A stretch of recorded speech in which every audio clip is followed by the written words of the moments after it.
We're entering an era in which our enemies can make it look like anyone is saying anything at any point in time. मेरी बेटी इस समय यह game खेल रही है जिसके बारे में हर कोई बात कर रहा है, aviator. I am not Morgan Freeman, and what you see is not real.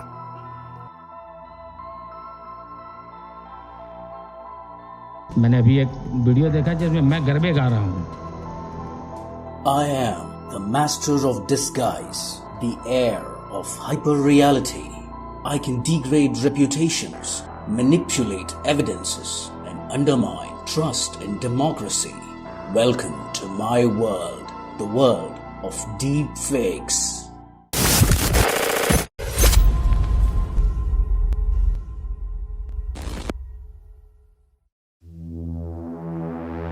You can make Queen Elizabeth of England make jokes about crown scandals. You can make Prime Minister of India sing your favorite song. You can make Tom Cruise dance like Wednesday. Courtesy Deep Fakes. Deep fakes are the digital chameleons of our time.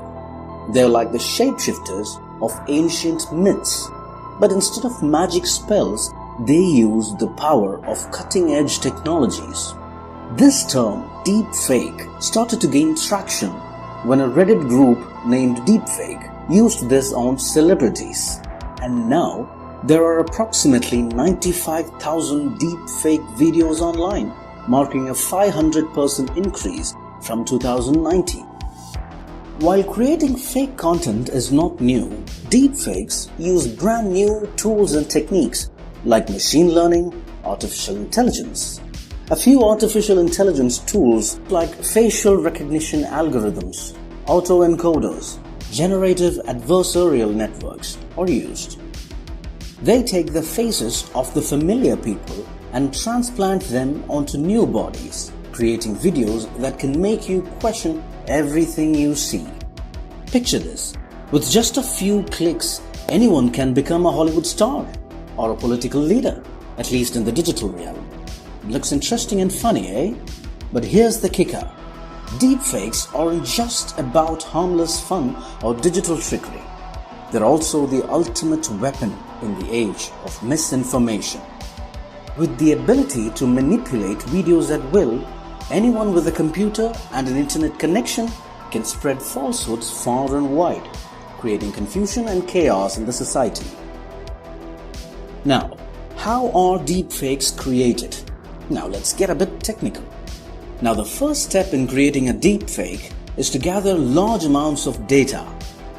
This typically involves collecting videos and images of the person whose face will be manipulated, and also videos and images of the person whose face will be superimposed onto the target's face. Once enough data is collected, it's used to train a type of artificial intelligence model called neural networks. Neural networks are like detectives trying to solve a mystery. But instead of clues, they use lots of data to learn patterns and make predictions. Imagine you're trying to find out if a picture is of a cat or a dog. You show the neural network lots of pictures of both cats and dogs, and it starts to notice patterns like whiskers for cats and floppy ears for dogs. With enough practice and data, the neural network gets better at identifying cats and dogs, even in new pictures it hasn't seen before. It's like the detectives are becoming experts. The neural network models called autoencoders and generative adversarial network are used to create deep fakes. Now what is autoencoder? Do you remember solving jigsaw puzzle in childhood? You just need to figure out a few important pieces like eyes, lips, and put them together, and then fixing the other pieces will be very easy. In this way, autoencoder captures the main essence of the video or image. It learns to compress information into a smaller space and then reconstruct it back close as possible to the original image. While autoencoders doesn't do the entire job themselves, it is helped by generative adversarial networks. Now what are these? It is like a painting war between an artist and a critic. The artist, that is a generator, creates fake paintings from the previously encoded information by the autoencoder. Remember what I said before? Now it tries to make them look real. The critic or discriminator judges these paintings, trying to spot the fake ones. They keep challenging each other. The artist aims to fool the critic, while the critic tries to become better at spotting fakes. As they compete and improve, the artist's paintings become so realistic that the critic can't tell them apart from real ones. This is how GANs generate convincing deepfakes. Does the entire process look tougher and complicated? Don't worry, there are so many softwares now to make this job much easier. In January 2018, a proprietary desktop application called Fake App was launched. Then, open source alternatives such as Face Swap and web-based apps such as deepfakesweb.com were introduced. Sounds good, right? But the only issue is that we can't guarantee that the entire world would use it only for the benefit of our society. With approximately 5.4 billion people, that is 67% of the world's population, using smartphones and the internet, and with their ethical values still not firmly established, deepfakes are poised to become a formidable tool of destruction. How? Let's hear it from our experts. Fake have always been part of our media exposures and experiences. Deepfakes have far-reaching impacts on the economy at large. Since 2017, there are high instances of deepfakes.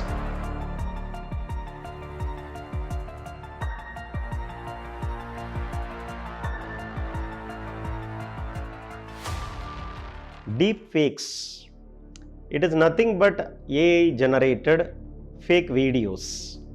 So the viewers are highly confused. They are not able to understand the difference between what is real and what is fake. Even if the social media is going to publish a true information, people are not going to trust the information. Blackmail inflations. And there is also sensational journalism called yellow journalism through this deepfake videos. It also will definitely lower the trustworthiness of the media. It is not just spread of the disinformation or misinformation. It is delegitimization of the true information. Deepfakes have far-reaching impacts on the economy at large. It may particularly affect business organizations, job markets, and the financial systems. For financial systems, there's been many cybersecurity related frauds happening due to deepfakes. For example, as recently, there was a case in Hong Kong which involved a 35 million transfer from a bank to a company director's account, which turned out to be a deepfake video. Likewise, hundreds of cases are getting reported across the world. There is even a flooding of such videos where celebrities are involved endorsing fake financial products, which has duped many into such financial scams. With the advent of AI and its tentacles growing ever, we come to a kind of a unique situation where technology is now becoming a source of problems rather than an avenue for solutions. So a phenomenon called as dead internet theory, it's a very interesting theory where it is usually believed that a lot of profiles in social media are not actually people but bots. Not real people, bots. Also, there are also called as sock puppets. Sock puppets are nothing. Imagine that there is a profile which is not created by a real person. Their name is not real. They don't exist ever in the world. They are never born. They simply have an identity which you believe that it's a real, but it's not. Those kind of accounts are called as sock puppets. In fact, there was one real life example of a sock puppet also. Oliver Taylor. Oliver Taylor has a profile as a student studying in University of Birmingham, UK, engaged in a lot of researches, published opinion articles and research articles, and newspapers have happily engorged those articles and published it. only to later be humiliated and embarrassed that it was all output of a deep fake profile. It is causing so much of confusion regarding the political attitudes of the people. For instance, the Ukrainian president is shown in the video as if he is telling his soldiers to surrender the arms before the Russian forces. Donald Trump is telling something totally against his own political party. And the union minister is telling something bad about the central government scheme. All these are deep fake informations which is creating so much of ambiguity in the information which has been spread by the media. For business organizations, deepfakes may relate to tarnishing of the company's reputation. It could be intentional or even unintentional. Deloitte has even come out with a research which says that companies are likely to face at least a $250 million a loss every year due to the rise of deepfakes. As far as job market is concerned, there is going to be a disruption of jobs. You will be replaced by a person or an AI which is able to unearth what a deepfake is. Deepfakes also have the potential of disrupting the current recruitment process. For example, there could be many proxies and fake and malicious interviewees who can be recruited through deepfakes. This deepfake technology opens up to another bigger problem that our society faces. I'm talking about pornography. Very recently, we had an explosion of fake videos, deepfake videos of Taylor Swift, Rashmika Mandanna. And when we say pornography, historically, women's are the victims. And you wouldn't believe it, 96% of all deepfake content targets women. And most particularly, it also targets children in the form of child pornography, LGBTQ communities, and whatnot. Now, with an age where biometrics and facial recognition technologies are increasing in usage, think about how much impact a deepfake video can create. How much we can trust this technology? Erosion of trust is happening because of the deepfake videos. The economic systems that we see around us have taken years to build. It stands on the anchor of trust. What deepfakes do is to undermine and compromise the very trust and credibilities on which this economic system stands. Democracy is based on trust. Democracy is based on information. If the information itself is misinformation, then definitely this is a very big danger for democracy. So, has the technology surpassed humans? I think not yet, at least for deepfakes. People having at least a minimal knowledge about deepfakes can sort out such videos easily.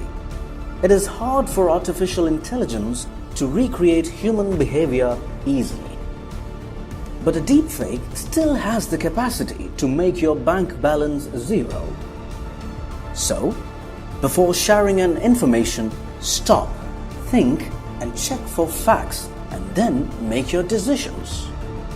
Don't worry, if technology can create horror in a society, definitely it can come down to save the day.